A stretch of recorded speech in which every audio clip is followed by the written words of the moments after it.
সব রাজনৈতিক দল একসাথে বসলো, তারা আলোচনা করলো দীর্ঘদিন, তখন কেন করলেন না? এখন নির্বাচিত সরকার আসলো, তারা শপথ নিল, আজকে মন্ত্রী পরিষদ তারা গতকাল গঠন করে আজকে তারা সভা করলো, এখন কেন? সেটা তখন একটি সরকার ছিল, অন্তর্বর্তীকালীন সরকার।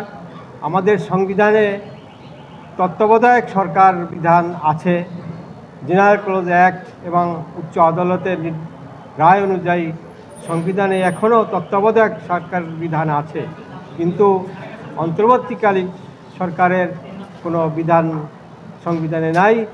এ বিষয়ে আমি কিন্তু নির্বাচনের যে তফসিল সেটা বৈধতা চ্যালেঞ্জ করেও একটি রিট করেছিলাম, কিন্তু আদালত থেকে আমি কোনো আদেশ নিতে পারি নাই।